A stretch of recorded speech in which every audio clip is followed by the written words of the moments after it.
on behalf of the Statistical Computing and Visualization section of the Statistical Society of Australia.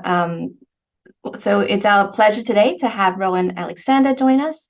So Rowan is an assistant professor at the University of Toronto.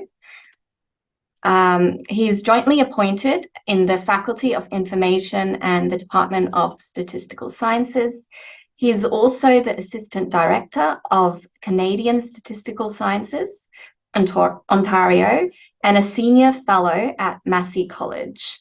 His research investigates how we can develop workflows that improve the trustworthiness of data science, and he is particularly interested in the role of testing in data science.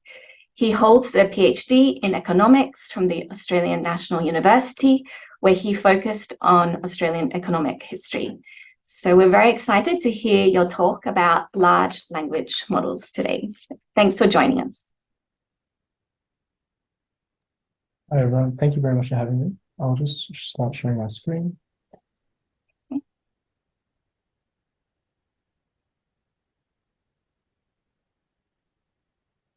Can you see some slides? Yes. Thank you very much for having me. This is going to be joint work with a number of former students and colleagues. So as was said, I'm Australian, as you can tell from my accent, but I've lived in Canada for about 5 or 6 years now. What I'd like to talk to you today about is first start with a brief sort of history of language modeling. Then move on to why sort of data validation tests are important in a data science workflow. And then finally, try to show you my attempt to answer the question of whether we can use LLMs, large language models, to generate data tests. So just by way of background, as was mentioned, my PhD is Australian economic history. I'm not a computer scientist. I'm not a statistician by any stretch of the imagination. So I'm just very much interested in trying to make quantitative analysis more credible. That's my real focus. So any feedback that you have would be greatly appreciated. So just by way of background, so historically, and this is sort of going back about 50 to 60 years, natural language processing models, they operated in a much smaller context than they do today. The very first NLP systems, they were rules-based, and they relied on handcrafted linguistic rules based on experts' understanding of language, and they were trained on much smaller data sets than the ones that we use today. By about the 1990s, there had been obviously advancements in computational capabilities, and there was much larger data sets that were available. And this shifted the paradigm of how we were analyzing text. So we went from this rules-based approach to a statistical methods approach. So models learned patterns from data rather than relying on the manual rules, and probabilistic models such as hidden Markov models or Bayesian networks, they were sort of where the state of the art was. The shift to deep learning happened in the early 2000s. And this is really Bengio introducing neural network-based language models. The focus of these models was who has children, right? So if I say the cat in the, if we were in person, there would have been a room full of parents all saying the cat in the hat, right? So that's the underlying way that these deep learning models work, right? They're just trying to predict the very next word, and that applies for these models that have taken the world by storm even today. So during the training, these models learn vector representations. And what that means is that words with similar models have vectors that are closer together in a vector space. And this allows the model to seem as though it is understanding a relationship between words. So the cat in the hat, there's a relationship there because they are often seen together. There's no relationship other than the fact that they're often seen together. So 2003 happens. So once neural networks are introduced, then we start to get a lot of cranking of this machinery. So We get improvements in word embeddings. This is fast forwarding to around about 2014, and a better way of fitting these neural networks. So convolutional neural networks follow. Finally, the idea of pre-training models and then fine-tuning them for specific tasks. And the breakthrough which enabled OpenAI and all of these other comparable models happens in 2017 with what is called the transformer architecture. And what this allows us to do is to look forwards and backwards, understand the context of a particular word based on what words are around it, and then do this at scale. So these days, the models are characterized by sort of massive parameter counts, so billions or trillions. We think of we're using parameters in the exact same way that we use parameters in statistical modeling, so you can sort of think of how massive these are. And they are trained on data sets that start with the whole of the internet. They begin with those, and then they add to those.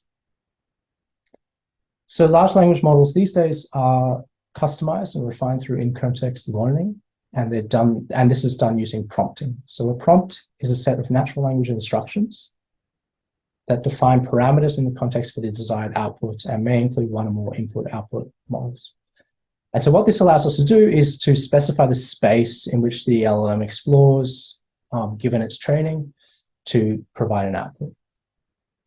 What I was planning to do at this stage was to provide a bit of live coding of going through some examples, but we might just leave that to the end. And if that comes up in questions because people are unfamiliar, then we can do that. And if it doesn't, then that's okay as well.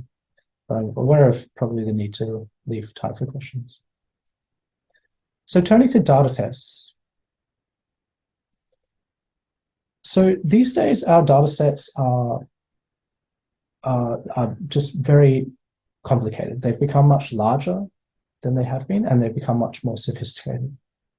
So the picture on the right is the Triptaka Koreana, and this is a collection of Buddhist scriptures from the 13th century, and it allegedly has no known errors in 52 million characters. And the issue is that, of course, none of us would ever live long enough to be able to verify that there's no known errors in the 52 million characters. We just have to take that for granted. And the issue is that without data tests, our data sets are like that.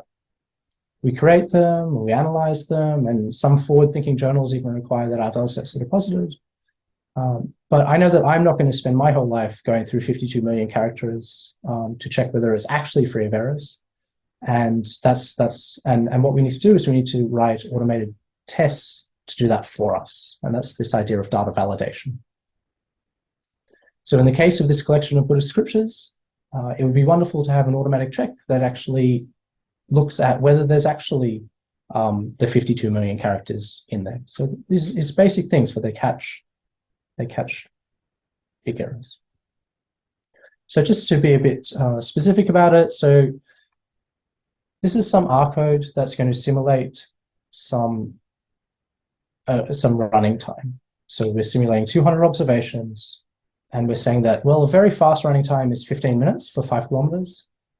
And a pretty good, a good enough 5 kilometer time is 30 minutes for 5 kilometers. And so we're going to go through and we're going to simulate some data for that. So we're just simulating some data, and maybe it looks like this. And so the main idea around data tests is that we then write out and make certain the assumptions that underpin our data set. So in this case, for instance, some of the assumptions that we've made are that the class of 5 kilometer time and marathon time are numeric. The inputs of 5 kilometer time and marathon time are in minutes, and that there's a number of observations is 200. So one way we can write tests of that is to borrow an approach from software engineering and write unit tests. And so in this case, our code will stop if it is not the case that these data tests are satisfied. And so the approach and the workflow that I recommend and that I teach to my students is that we begin with simulation. We write the tests against the simulated data based on what we expect, and then we take it to real world data. So in this case, I've gone and grabbed some real world data that relates the time between how long it takes you to run 5 kilometers and how long it takes you to run a marathon. And in this case, we run into an issue because the test is flagged. So in this case, it turns out, and you can actually see it on the screen, the fourth entry is 14.9. And so this entry violated our assumption that the fastest 5 kilometer time we could ever consider running is 15 minutes. So in this case, it's quite reasonable that somebody could run slightly less than 15 minutes, and so we would adjust our test. But say it had been 1.50, then the test would also have been flagged. And in that case, it's clearly a data coding error. The advantage of these tests is that they can change and update as they need to, but they flag issues, and so that we can be aware of them. And we can be more serious about these by using packages in an R context, like point blank.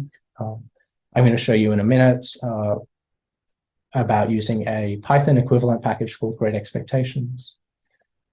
And what this allows you to do is to put these sorts of tests into production.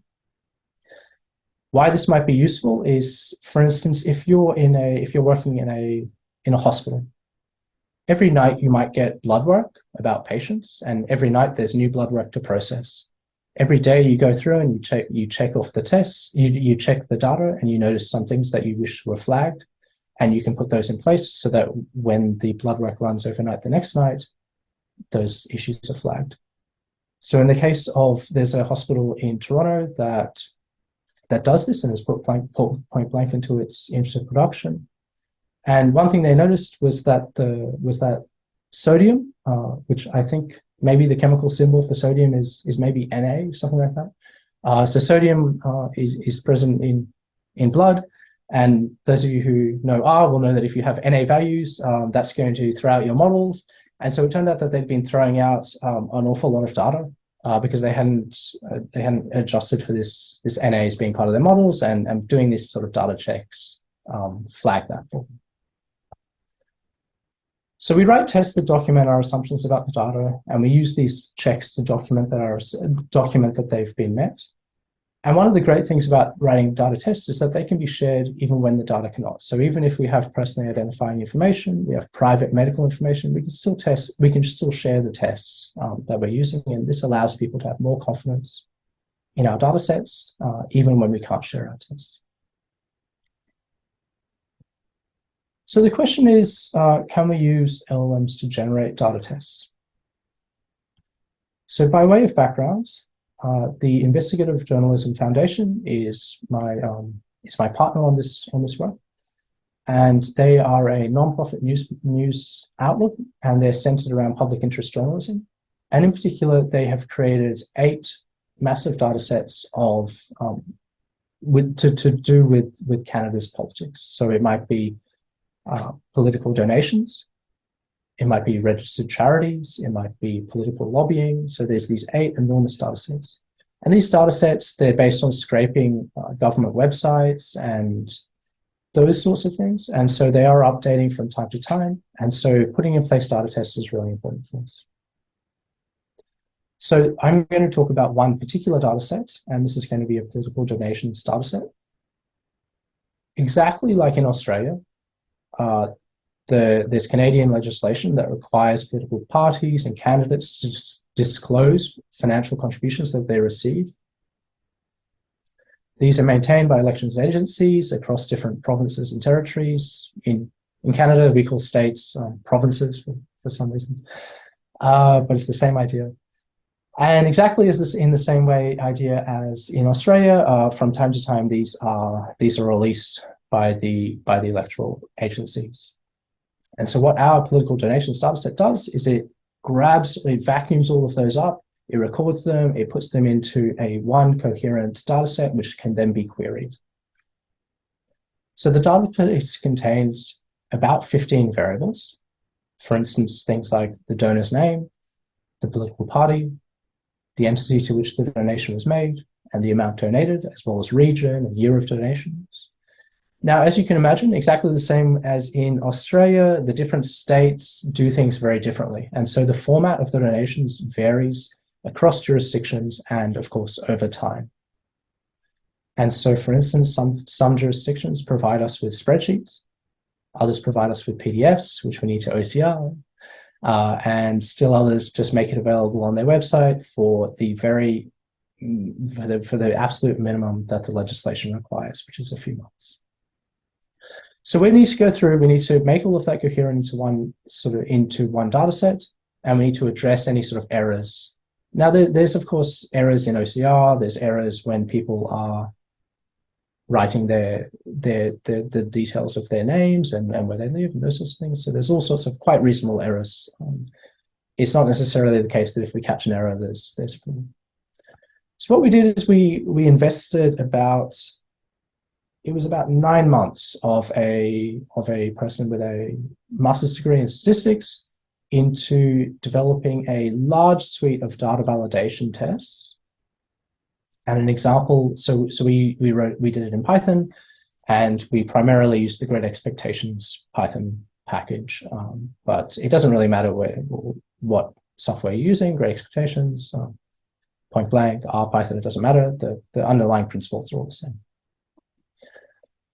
And so over the course of these 6 to 9 months, this data scientist, she really learnt the context of the data sets. She understood the nuances of the data set, and she put in place this really great, fantastic data validation test set. So the major question behind this research paper is, to what extent can we use LLMs to develop a suite that is similar to the suite that is developed by an experienced data scientist who is familiar with the data set? In particular, I'm interested in 5 different aspects. So there's 4 different prompt settings. I'll go through examples of what these different settings mean. There's 3 different learning modes. There's 4 different temperature settings. There's 2 different roles, and there's 2 different models. Just to address it at this point, the reason we consider 2 different models is because there's different pricing. So GPT 3.5 is basically an order of magnitude cheaper than using GPT-4. So you can spend all afternoon interacting with these things, and you would struggle to spend more than $2 with GPT 3.5. You can spend $20 or $100 very easily in an afternoon with GPT-4. It's really important to see if there's a difference between these 2 models. So we have 3 coders, and we run these through. For all of these different combinations, we ask the LLM to provide us with data tests. We then have 3 coders who evaluate the decency and the consistency of the LLM's responses.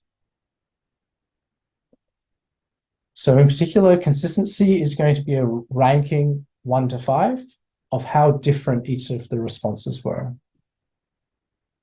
So we ask for every combination of those different prompt scenarios, we ask for 5 responses. And so here we're asking the coders to say, well, 5, they're essentially the same. 1, they're very, very different.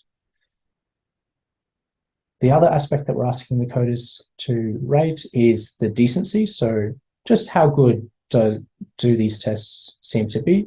And we're not expecting them to be able to write end-to-end code themselves. We're just asking them to sort of get the broad ideas, something that we would be comfortable if we have a brand new research assistant starts day 1, they provide this, we're like, yeah, this is great. We can work with this. So on the left is looking at decency, and on the right is consistency. So just starting with decency, and the different colors refer to GPT 3.5. So GPT 3.5 is in red, and GPT-4 is in blue. And on the x-axis is looking at the decency levels. So decency of 5 says that it is a much better response than sort of decency of 1. And in general, we don't see very much difference between the 2 different models. Turning to consistency, we again don't find too much difference between the models, although there might be some slight differences at the different tags.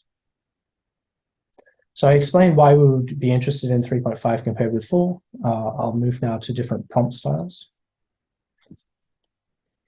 So in terms of different prompt styles, we considered 4 different prompt styles.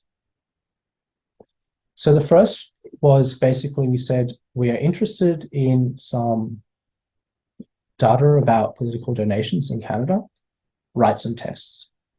That was basically the extent of the prompt. With prompt style 2, we said we are interested in political donations in Canada, and here are some examples of things that you might be interested in. So we might be interested in names, we might be interested in donation amounts, we might be interested in years, and further, there's different donation amounts in different provinces. So each of these different prompts provides increasingly more information. So that was the first 2. The third prompt asked all of that and then added, please simulate some data and then write the tests. And the final one, actually, we provided it with an example. So we said, we gave it all of the background, we asked it to simulate, and we said, here's an example of a data set. So this is a different prompt style. So you can see it's increasing information and increasing effort to provide this information to the model, but in exchange, there's the question of, are we getting more information? So the different colors now refer to the different types of prompts. So prompt style, the first prompt style, so this is red, that's very little information. Moving all that, so going through to purple, going through to blue, and then green, and finally purple. And purple is where we've given it an awful lot of information. And in general, you can see that where we gave it very little information, we do see that there does seem to be some sort of relationship in terms of poorer responses. So we are seeing those 2 red spikes in the decency in the left graph. And then if we turn to, say, consistency, so this is the right graph, we are again sort of seeing that lack of information. So just saying we want some tests about Canadian political data sets, they are over subscribed in the lower consistencies. So turning to the next variable that we were interested in, temperature. So the way that these models work is that you can control which token is selected as your output. So I said that the cat in the most likely response is hat. And so if I want to get the most likely response, I will have lower temperatures. But an equally reasonable, a completely reasonable sentence is to say the cat in the coffee, the cat in the phone, the cat in the picture. All of those are quite reasonable constructions, given the rules of English. They're just less likely than the cat in the hat. So if I want responses that are less likely, I put higher levels of temperature. And so this higher levels of temperature tend to be associated with more exciting and unexpected responses from these large language models.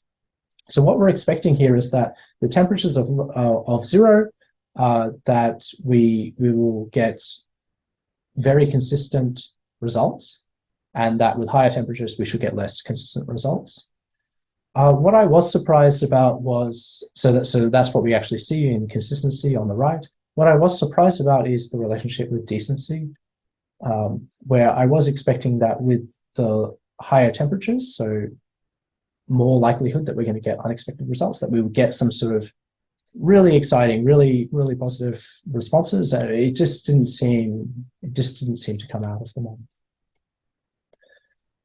So 2 more to go. So the first one is role. So before you ask the prompts, you can set a role. So you can say, hey, ChatGPT, hey, GPT 3.5, you are a helpful assistant. And then you ask the prompt. So, hey, GPT 3.5, you're a helpful assistant. Please simulate some data about a Canadian political donations data set. So these are called roles. Another type of role, so that was the first role that we tested, helpful assistant. Another type of role was you were an expert data scientist who was experienced at writing data tests. And in both of these cases, we really failed to find much of an effect in terms of relationship and role. And the final set of parameters that we were interested in was learning mode. So learning mode, this refers to zero shot, one shot, or few shot learning. What it means is whether you provide an example or not. So if I say, hey, Bill, what's the time today? That's zero shot learning. I have not provided any examples. If I say, hey, Bill, the time in Toronto is 6:27, that's one shot learning. And then I say, what's the time today? That's one shot learning. We've provided one example. And if I say, hey, Bill, the time 1 minute ago was 6:27, and now it is 6:28. What's the time in Toronto? And we've provided a few examples. So when you see shots, it's referring to the number of examples. So what we expect very strongly from the literature is that few shot learning will be associated with better responses than zero shot learning. The whole benefit of these models, of these large language models, the whole reason that compute and data get you so much is that zero shot learning becomes possible and exciting and possible. However, it is still the case that we would expect in general that few shot learning should deliver benefits. And we see, just turning to the graph on the left, so decency, we do see that with zero shot learning is definitely oversubscribed in terms of very poor decency. So decency levels of 1 and decency levels of 2. So we get all these responses out, and our consistency and decency, so these are our dependent variables, and we're going to model them separately. But consistency and decency, our dependent variables, they're basically ordered categorical variables, so they can take one of 5 options: 1, 2, 3, 4, 5. Some of you may say, well, you had 3 coders, how do you get to 1, 2, 3, 4, 5? So we took the median response. There were some disagreements between the coders, but we didn't want to take a mean because we wanted to maintain the ordering. But in general, there was fairly high overlap between the different coders. So we're modeling so consistency and decency are dependent variables. They're ordered categorical variables. And we're going to model the rating y, which is an ordinal outcome. And there's 5 different possible characters. And so we're using ordered logistic regression. By way of background, I probably don't need to do the background for this audience. You're probably all very comfortable with this. But by way of background, such a model works, and this is the y bit, 1 to j. Such a model works by estimating the probability that this outcome is less than or equal to some specific category, which in this case is going to be the coded rank of that response. So 1, 2, 3, 4, 5. So the model is working out, well, what's the probability that's less than 3? What's the probability that's less than 5? Those sorts of things. Models for consistency and decency are completely estimated separately. So they're 2 separate models. And we basically assume that the observed category, so in this case 1, 2, 3, 4, 5, can be related to some underlying continuous latent variable through a series of cut points. And so in this case, this is the vector of cut points. So that latent variable is assumed to have logistic regression, as model is a linear function of the covariance. So in our case, the covariance of interest are version, prompt, temperature, role, and shots. So those are the variables that I talked through earlier. And just by way of background, so we fit this model separately for each consistency and decency. We fit it in a Bayesian framework using RStan and R. So turning to our results, so the table shows coefficient estimates with mean absolute deviation, so MAD statistic in brackets. So it's coefficient estimates with MAD in brackets. And the figure where is the dot shows the coefficient estimate, and the lines, the 90% credibility intervals. So the models do not sort of indicate any substantial difference between using GPT 3.5 and GPT 4 in terms of consistency. And somewhat surprisingly, there's even arguably a negative, potentially, association in terms of decency. The models do not identify much of a difference between the different types of prompts in terms of consistency. So this is, if I generate 10 responses, how likely are these responses likely to be very similar? However, they do find that describe and simulate, so these are where we give it sort of examples of what we're expecting, or where we actually ask it to simulate some data, even though it's not actually doing the simulation, just the process of it thinking about simulating does seem to be associated with increased decency, as is example, although surprisingly, to a lesser extent. I was really expecting example to dominate these, and it doesn't seem to dominate. Well, the model doesn't seem to suggest that it's dominating. So as expected, increases in temperature are very strongly associated with less consistency, but I was not really able to identify too much of a relationship between temperature and decency.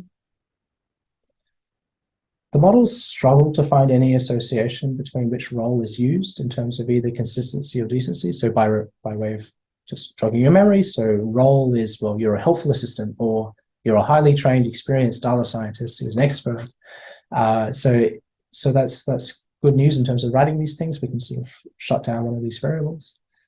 And finally, one and few shot learning did seem to be associated with increased decency and slightly increased consistency compared with the zero shot prompts.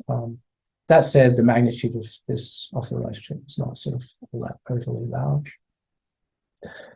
Finally, I was one of the raters, so we asked the coders to sort of summarize their sort of thoughts. In addition to having these numerical codes, just summarize your thoughts. And so I was one of the coders, but we also had two of the other co-authors as coders, and they sort of noted that it's really important to recognize that this rating system is a human endeavor. So none of us are computer scientists, so we were sort of taking the code as on face value. In terms of decency, sometimes the LLMs simply did not generate code. They generated sort of random natural language about what some tests could look like. They talked and they waffled. And other times they sort of generated a very, very large number of very similar tests, for instance, going through many possible tests of all the possible class options, which is great, right? But that's not really what we would expect a brand new RA to sort of do. We'd be somewhat disappointed if that was what they gave us back at the end of the day, just a whole bunch of tests of class. Finally, sometimes the LLMs would generate only one or two tests, or they would generate tests without comments or any other explanations. And with regard to this, with regard to consistency, often a bad consistency rating was due to the fact that just one of the responses was just really, really out there, really odd. So it was rare that the LLM completely misinterpreted the prompt, but compared with a human coder who brings a broad context to writing the test, the LLMs rather very rarely took into account the entire context. So just in terms of key takeaways and a couple of limitations of the paper. So data validation tests are sort of very important and demand a role in any data science workflow. The idea that we are sitting down and looking line by line at our data sets these days is sort of, it's a rare situation for us to find ourselves in. The only way to codify the sort of tests that we all do in our heads whenever we come to a data set is to write them down and is to impose some sort of automated testing process. With regard to the LLMs being able to generate the tests, so our work was fairly consistent with previous literature, and it found that the results of LLMs is just very, very sensitive to prompt engineering. So the specifics of the prompt really, really matter. There's a few limitations of our paper, and I'll just touch on a couple. So I've sort of talked as though I can explain the differences. But the big thing about these large deep learning models is that ultimately we can not really ever provide fully reliable explanations for the differences in their performances. We can sort of make some speculation, and that's largely what I've given you. But ultimately, these should be considered sort of educated guesses. And finally, the experiment was conducted in one very specific setting, so Canadian political data sets, to do with political donations. And so the generalizability of the results may not quite be there. So thank you very much for the opportunity to present. All of our results and the code and the data and everything is available on GitHub, or you can, of course, please email me if you have any questions. But I wanted to leave plenty of time for your questions and comments and get your feedback. But thank you very much for the opportunity to present. Thank you, Rowan. If anyone has questions, please feel free to unmute or to type your questions in the chat box. I have a question to just kick off the discussion. I'm just wondering, do we need to worry about data security when using like GTP 3 or 4? So I think it's a huge concern, especially in private organizations. So what's been really exciting is that there's been a lot of VC investment in this area, and they have led the way. But by and large, the technology has been open sourced. And so there are now coming behind second waves of models that you can run on your own premises. We did an exercise over the summer where we brought a bunch of undergraduates to university and we had them code up a large language model themselves. And you can sort of run these things on your own computer these days. So the trajectory, that is a real and legitimate concern. The trajectory is that within a year or two, it should be something where we can substitute out these sort of models that are running off-prem for things that are running on-prem if we wanted to. Okay, so you mean it would be you could kind of purchase your own or code up your own. I mean, I guess the value of these models is that they've been trained on so much data, and so you could just buy perhaps these models and then maybe fine-tune or just run it on your own clusters, basically. Yeah, absolutely. It's especially exciting because by and large, we can train somebody within a week. Sort of, it can be very much part of the normal sort of statistical education. If you're comfortable with coding in Python or coding in R, you're comfortable with some statistical methods, some deep learning, you can download these models pre-trained and be running them on your own machine very easily. Great.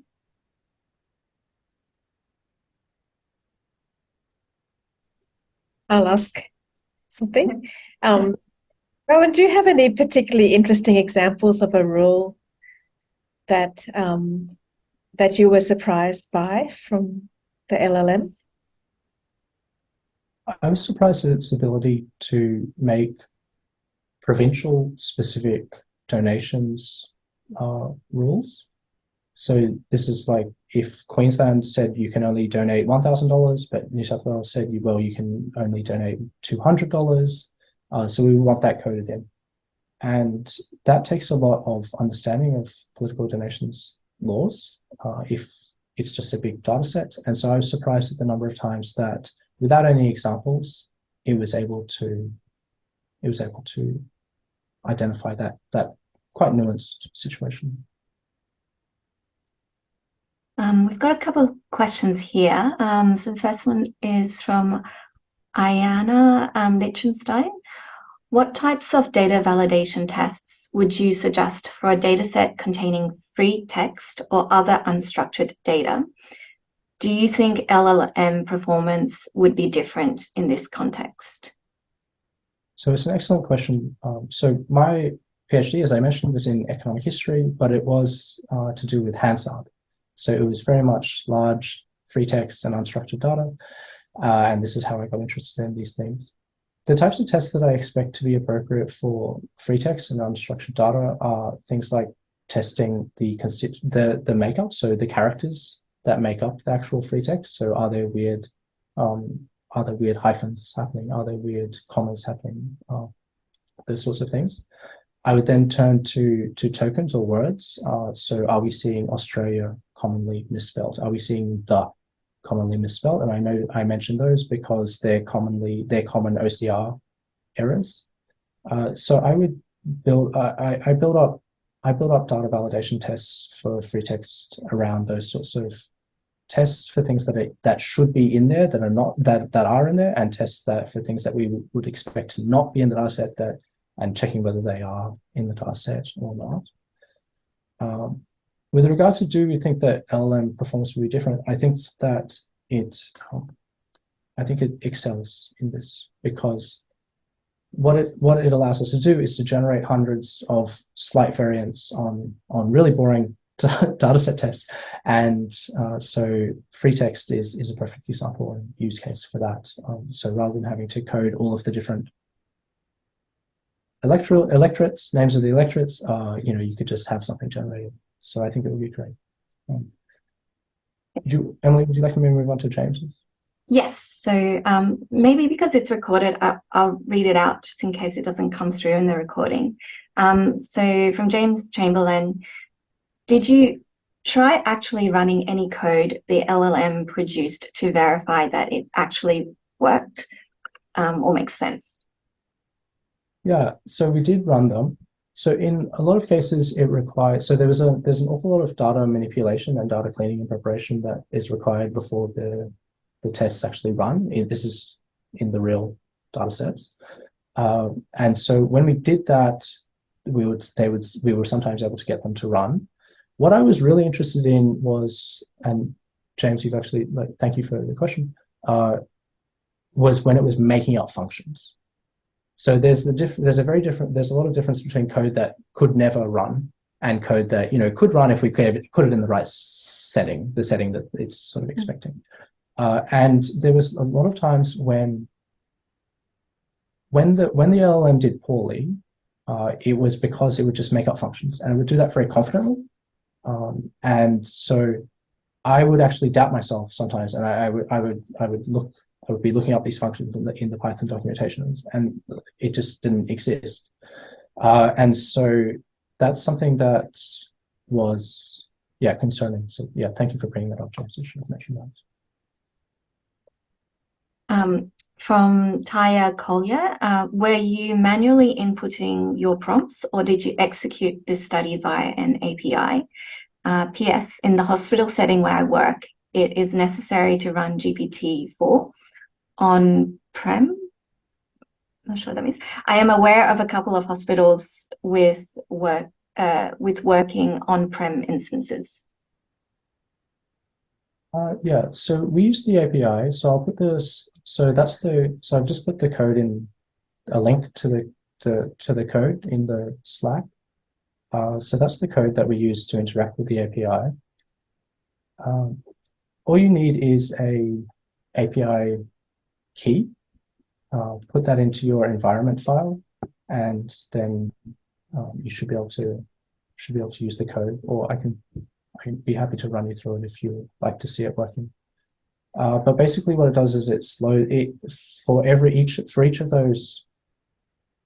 each of the different features that we're interested in, so temperatures and prompt types and those things, it loops through each of those for each unique combination. It goes and gets it, it waits for a few seconds, and then it goes and gets the other one, and then there's a bunch of error testing and things like that that's in place. Yeah, so the code's there. Thank you for that. Alex says it would be lovely to see a demonstration. Would you like to see have you seen Alex, have you seen these sort of models working at all, or are you mostly interested in the API.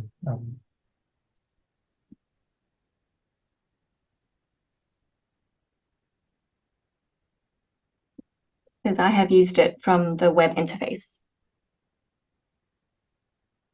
Okay. So, but not the API. Oh, sure. Okay. Yep. So know if you have something handy that you can show us. But Yeah, sure. okay. Live coding is it's wonderful.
So I think that I have some test settings.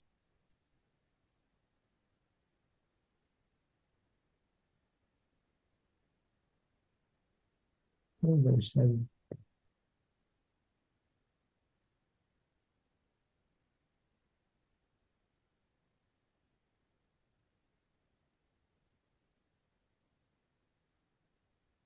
So with Chat GPT 3.5, do you have to pay for that, or is that free and it's just Chat GPT 4 that is currently costing? So you pay, it's a very low amount. Okay. So It's yeah, so I mean for a few hundred, in this case, we do almost 100 queries, and it's about $2 or so for 3.5. okay. With 4, it's about $20 to $25. Okay, so hopefully we can just change this.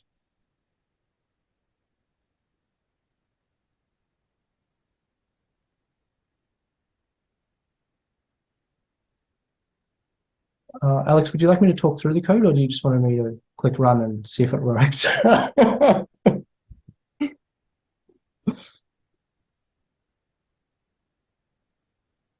See if it works. Oh my God.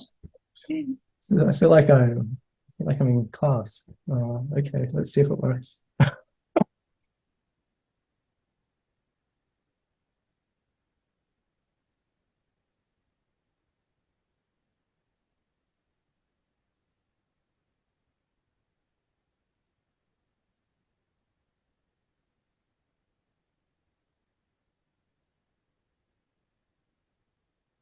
I'm doing something.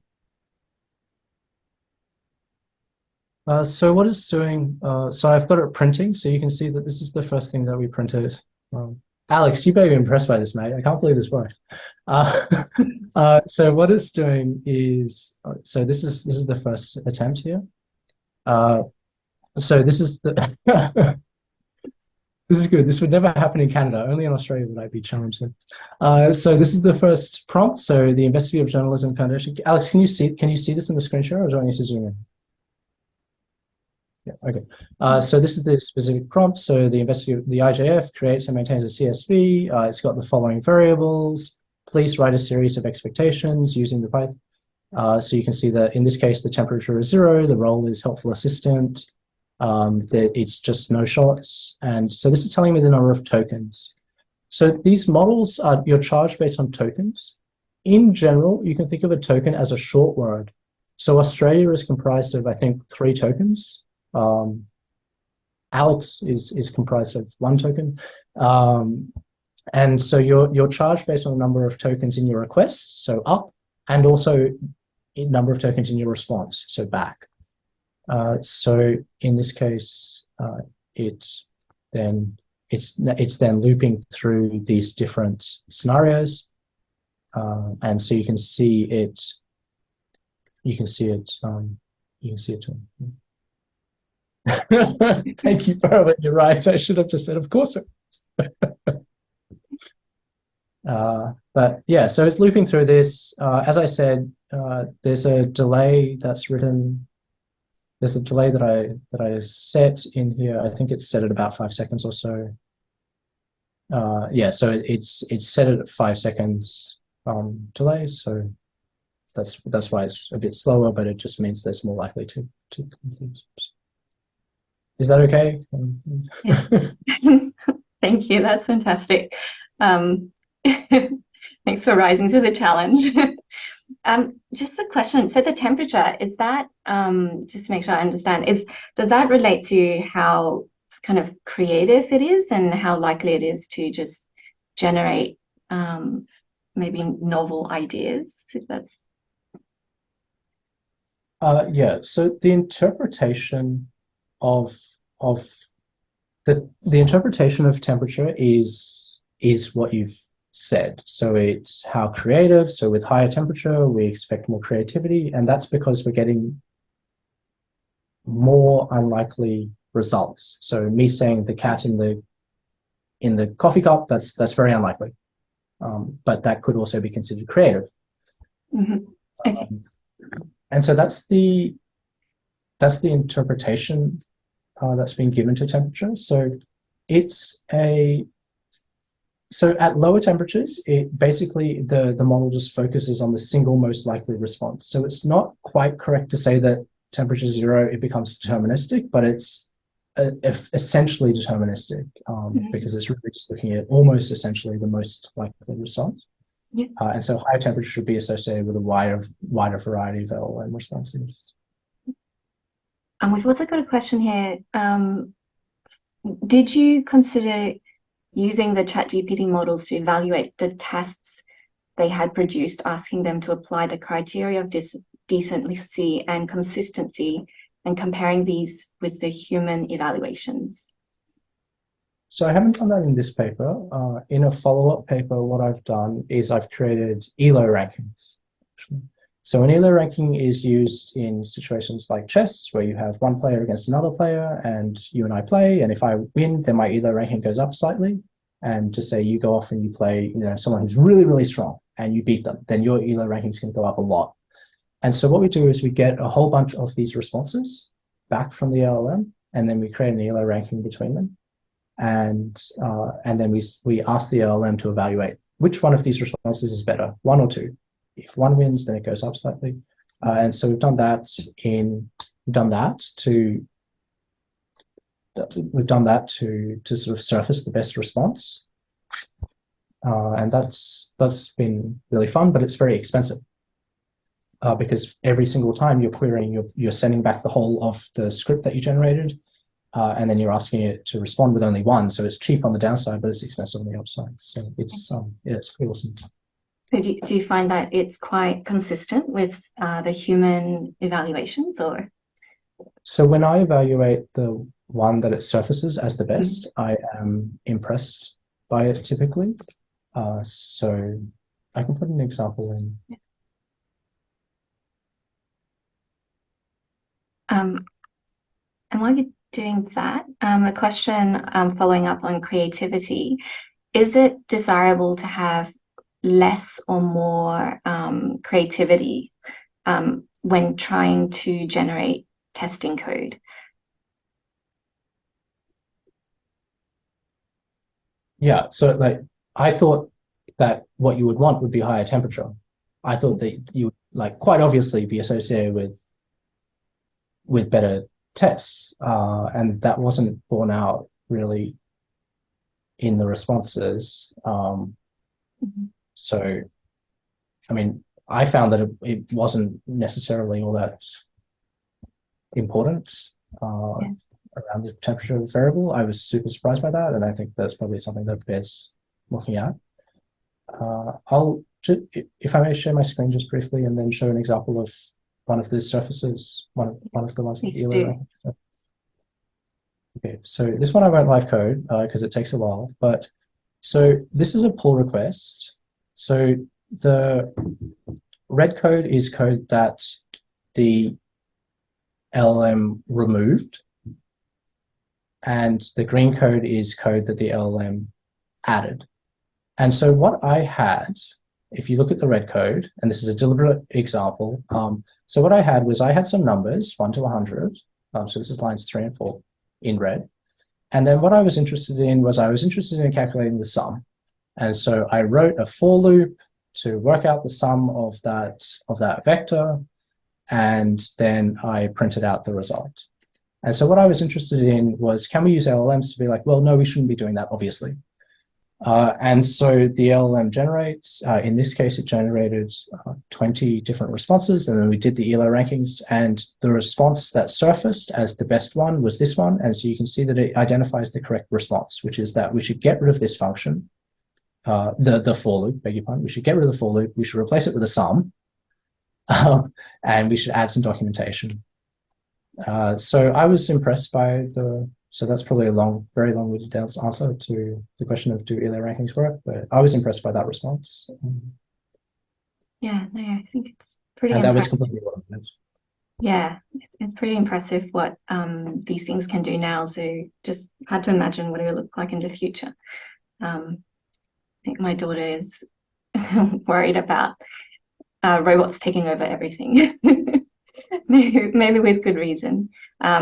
And I guess as an aside, I mean, I'm a biologist, and we're using transformers in the context of the human genome, and it's quite amazing. And in terms of like the generative models that you're talking about, like GPT, we haven't used GPT, but we've used more